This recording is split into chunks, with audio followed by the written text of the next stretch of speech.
भगवान गणेश, विघ्नहर्ता। जब भी हम उनका नाम लेते हैं तो मन में एक बहुत ही प्यारी और जानी पहचानी छवि उभरती है। लेकिन उनकी सबसे खास पहचान, यानी उनका जो हाथी का सिर है, उसके पीछे एक बहुत ही गहरी और दिलचस्प कहानी छिपी हुई है। तो चलिए आज इसी सवाल के तह तक चलते हैं। ये सिर्फ एक पौराणिक कहानी नहीं है, बल्कि इसमें कर्तव्य, क्रोध और करुणा, इन सब भावनाओं का एक बहुत शक्तिशाली किस्सा छिपा है। तो कहानी की शुरुआत होती है। चलिए कहानी की एकदम शुरुआत से शुरू करते हैं। इसकी नींव एक बहुत ही शांत और दिव्य पल में रखी गई थी। पुराणों में बताया गया है कि एक दिन माता पार्वती स्नान करने जा रही थीं, तो उन्होंने अपने शरीर पर लगे उपटन से एक बालक की मूरत बनाई और फिर उसमें जान डाल दी।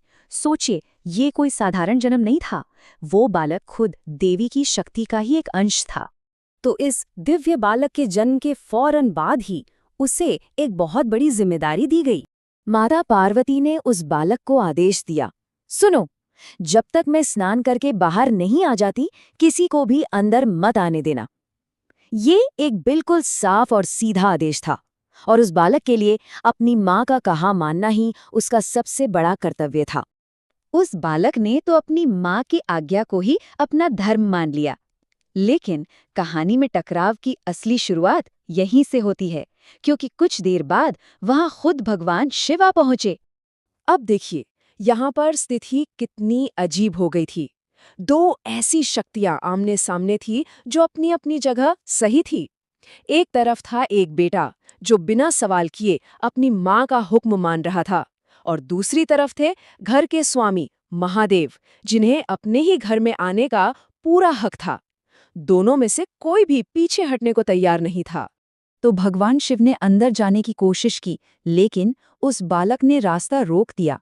बाकी देवताओं और गणों ने भी उसे बहुत समझाया, पर वो अपनी जिम्मेदारी से टस से मस नहीं हुआ। वो तो बस अपनी माँ का आदेश मान रहा था। देखते ही देखते ये बहस एक भयंकर लड़ाई में बदल गई।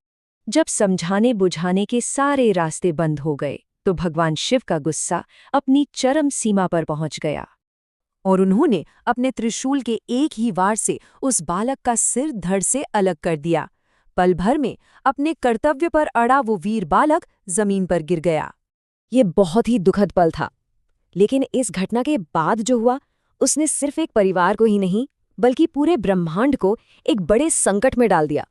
जब माता पार्वती स्नान के बाद बाहर आईं और अपने बेटे को इस हाल में देखा, तो उनका दुख भयंकर क्रोध में बदल गया। वो इतनी क्रोधित हुई कि उन्होंने पूरी सृष्टि को ही खत्म कर देने की चेतावनी दे डाली।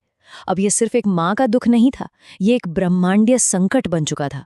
पूरी सृष्टि को बचाने के लिए सारे देवताओं ने मिलकर भगवान शिव से प्रार्थना की, और यहीं से कहानी एक नया मोड़ लेती है, पुनर्जन्म का और समाधान का। तब भगवान शिव ने अपने गणों को एक बहुत ही खास आदेश दिया। उन्होंने कहा, उत्तर दिशा में जाओ और जो भी पहला जीव दिखे उसका सिर ले आओ। गणों को सबसे पहले एक हाथी का बच्चा मिला और वे उसी का सिर ले आए। और हाथी, जैसा कि हम सब जानते हैं, बुद्धि और शक्ति का प्रतीक माना जाता है।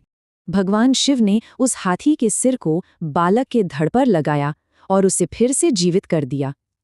इस तरह उस बालक का दूसरा जन्म हुआ, एक नए रूप में, जिन्हें आज हम सब भगवान गणेश के नाम से जानते हैं और पूजते हैं। लेकिन रुकिए, कहानी यहाँ खत्म नहीं होती। इस नए जीवन के साथ गणेश को एक ऐसा सम्मान भी मिला जो उन्हें सभी देवताओं में सबसे खास बनाता है। भगवान शिव ने उन्हें प्रथम पूज्य होने का वरदान दिया। इसका मतलब है कि किसी भी शुभ काम या पूजा पाठ से पहले सबसे पहली पूजा भगवान गणेश की होगी। और यही वजह है कि आज भी हम कोई भी अच्छा काम शुरू करने से पहले कहते हैं, श्री गणेशाय नमः। तो कर्तव्य, क्रोध और फिर करुणा से भरी ये कहानी हमें क्या सिखाती है? ये दिखाती है कि कैसे एक बहुत बड़ी भूल और एक माँ के गहरे दुख से एक ऐसे देवता का जन्म हुआ जिन्हें आज पूरी दुनिया पूजती है। शायद ये कहानी हमें याद दिलाती है कि कभी-कभी सबसे बड़े विनाश से ही सबसे सुंदर सृजन होता है। इस बारे में सोचिएगा जरूर।